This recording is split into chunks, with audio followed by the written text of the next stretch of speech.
Olá, boa tarde para você, tudo bem por aí? Esse é o Boletim Legislativo que está começando. Hoje é terça-feira, dia 30 de maio. Vem com a gente para conferir as notícias da Câmara e também da nossa cidade. Inclusive, hoje a gente traz informações sobre a campanha de combate ao glaucoma, que é uma doença ocular muito grave que pode levar à cegueira permanente. Daqui a pouco tem as informações completas para te ajudar sobre este assunto, tá bom? E olha, hoje a gente exibe a última reportagem da série especial sobre Maio Amarelo, mês de conscientização e prevenção contra acidentes de trânsito.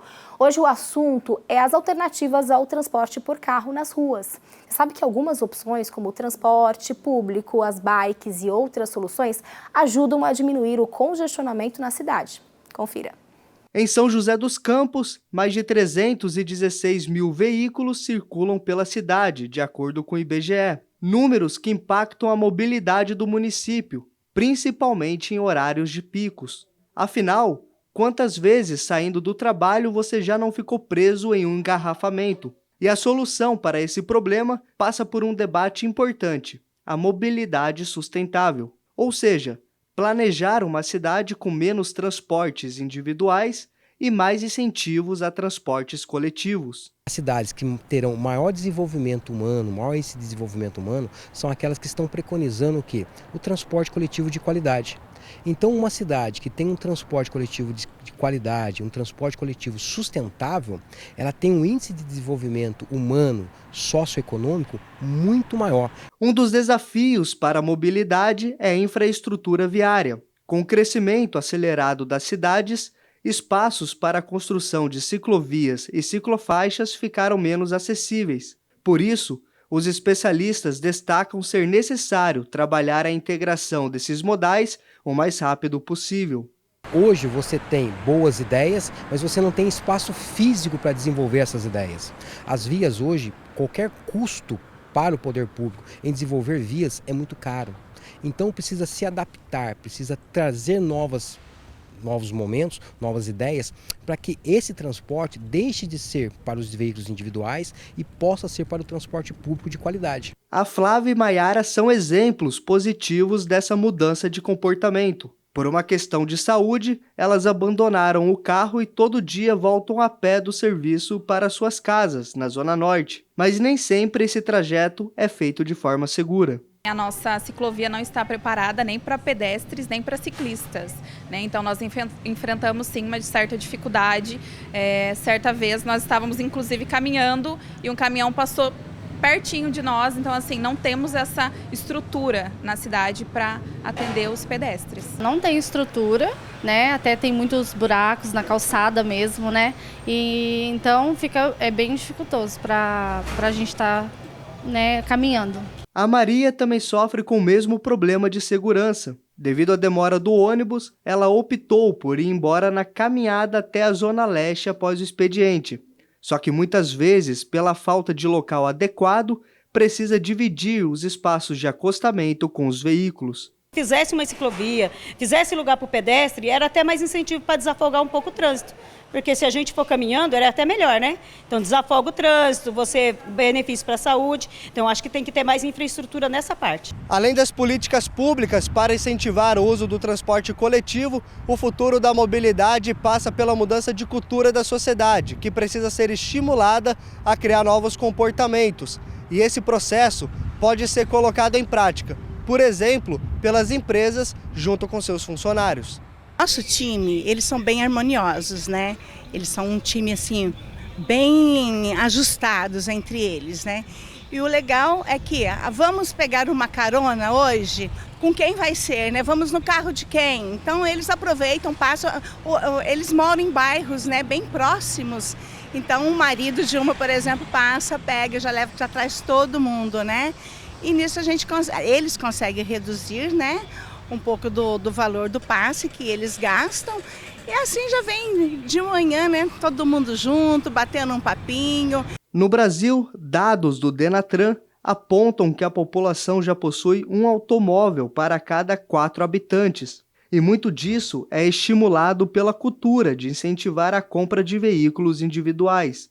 Um fator que precisa ser mudado, como a criação de campanhas para aumentar a conscientização da sociedade para o uso do transporte público. Entender que ela pegar o veículo dela e sair sozinha com o veículo dela, ela impacta naquele ambiente ali de forma a ter mais um veículo poluidor, ter mais um problema de barulho, ter mais um espaço menos acessível às demais pessoas. É realmente a pessoa entender que o indivíduo como único, ele atende só a sua necessidade, mas a coletividade ela é importante, porque se eu não atender a coletividade, eu não consigo ter uma qualidade de vida para eu como indivíduo único.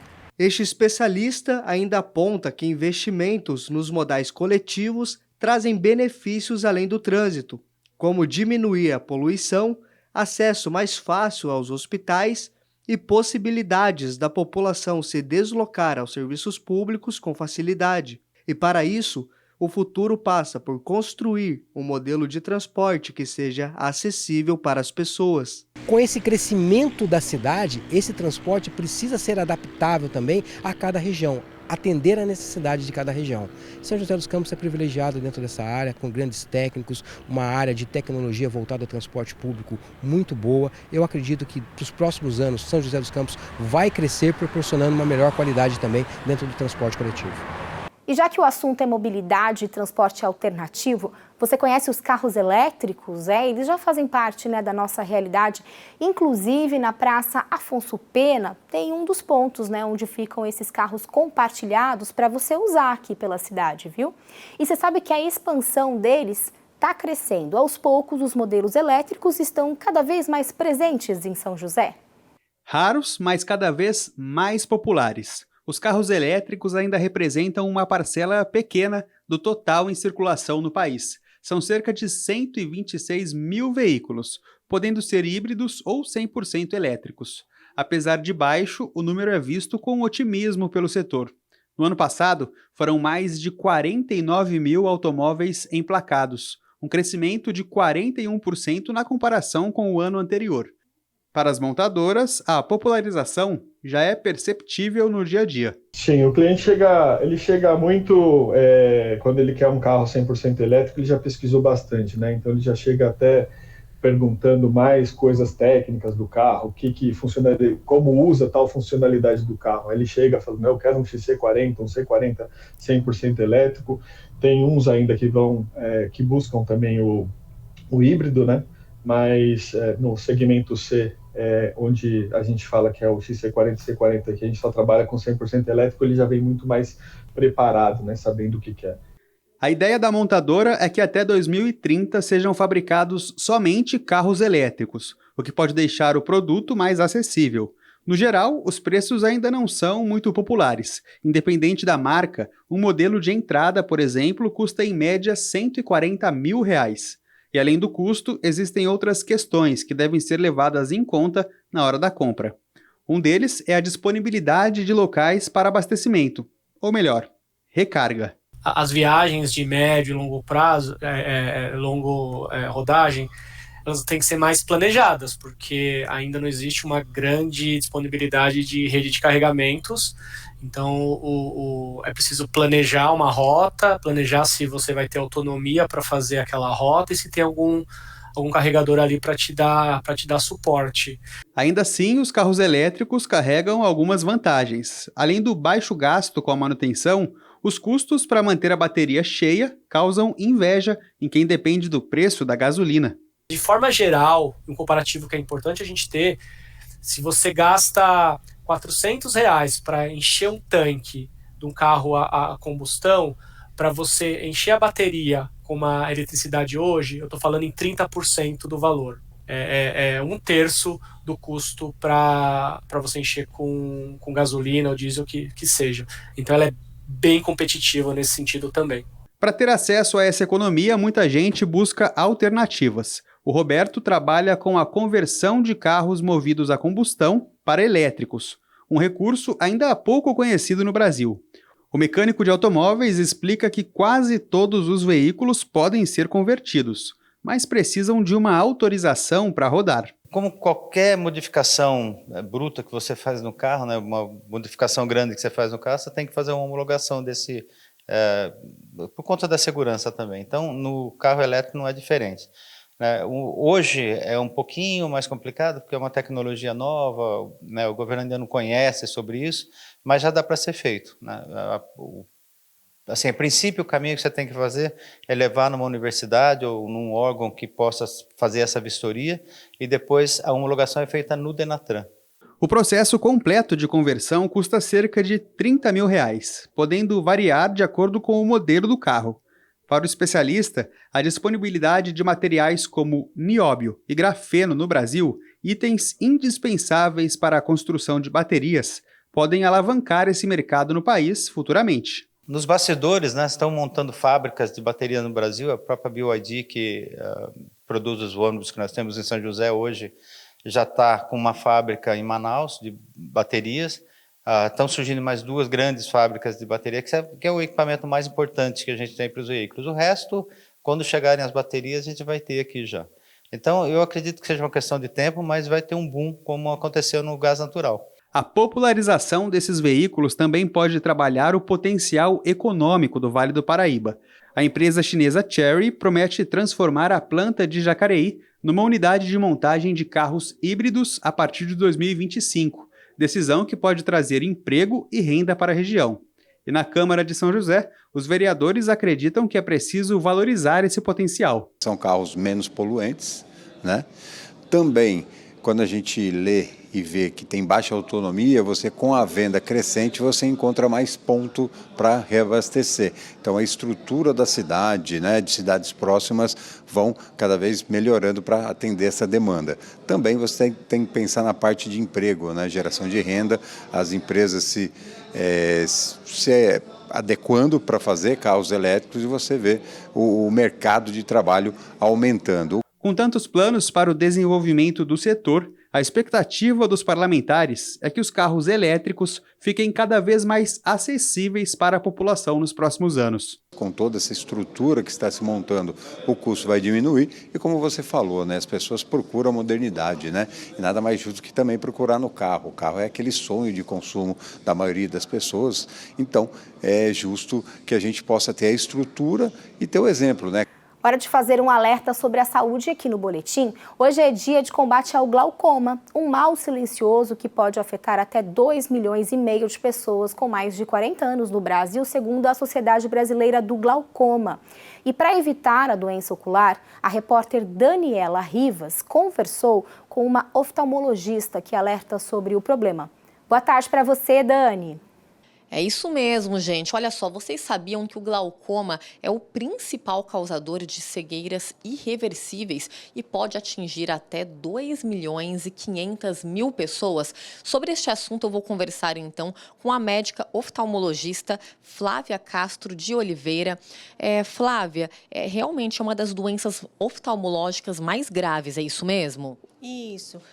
O glaucoma é a doença ocular que mais causa cegueira irreversível no mundo.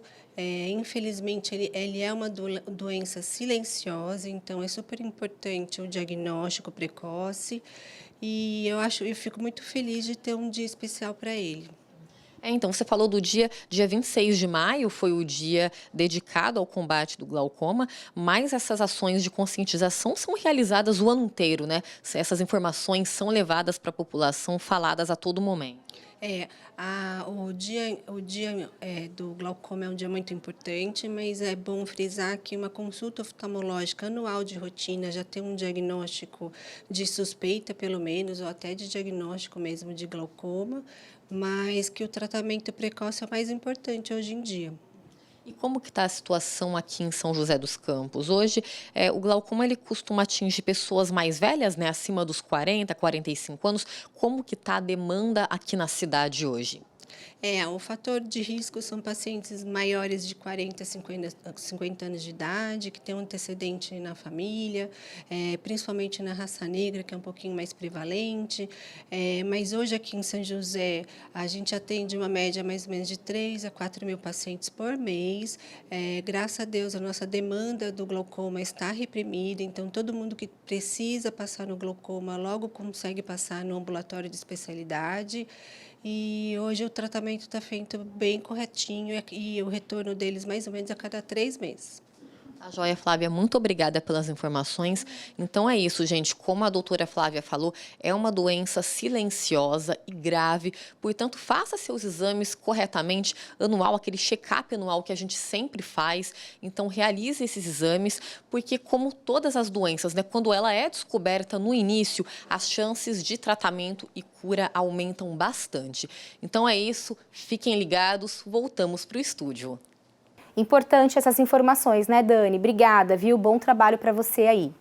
Hora de fazer uma pausa no boletim para atualizar as vagas disponíveis no pátio de São José dos Campos. Confira. O PAT, Posto de Atendimento ao Trabalhador de São José dos Campos, tem oportunidades de emprego para açougueiro, adesivador, ajudante de embalador, ajudante geral mecânico, auxiliar administrativo, auxiliar de esteticista, auxiliar de jardinagem, auxiliar de manutenção predial, auxiliar de marceneiro, auxiliar de serviços gerais, banhista de animais domésticos, biomédico esteta, corretor de imóveis, costureira, cozinheiro, cuidador de idoso, eletricista instalador, empacotador, gerente administrativo, jardineiro, motorista carreteiro, motorista de caminhão, operador de caixa, operador de loja, operador de telemarketing, orientador de estacionamento, pedreiro, produtor de comunicação visual, professora de jardim de infância, serralheiro, técnico em manutenção, dosador de animais domésticos, vendedor de cursos, vendedor externo e vendedor pracista. Ainda há vagas para pessoa com deficiência nos cargos de assistente fiscal, operador de loja e operador de telemarketing. Para se candidatar é fácil, é só comparecer ao PAT levando RG, CPF, carteira de trabalho e o cartão cidadão. O PAT fica na Praça Afonso Pena, número 175, no centro. E você tem planos para sair hoje e amanhã? Programe seu dia aí com as informações que a gente separou para você na previsão do tempo. A tarde desta terça-feira tem abertura de sol, apesar do dia nublado a maior parte do tempo. Há pouca possibilidade de chover antes do anoitecer. A máxima para hoje é de 22 graus e a mínima de 16. Na quarta-feira, a expectativa é de que chova a qualquer momento. O dia permanece nublado a maior parte do tempo. A máxima é de 21 graus e a mínima de 15. Terminou o Boletim Legislativo de hoje. Eu agradeço muito a sua companhia, viu? Se você quiser rever o nosso programa, é só acessar nossa página no YouTube, Câmara SJC. Lembrando que também estamos no Instagram. Segue a gente lá, vai, @TV Câmara SJC. E lá, você sabe, pode interagir, mandar uma sugestão, um comentário sobre as nossas reportagens. Você é muito bem-vindo. Boa terça-feira para você, um beijo, até mais. Tchau!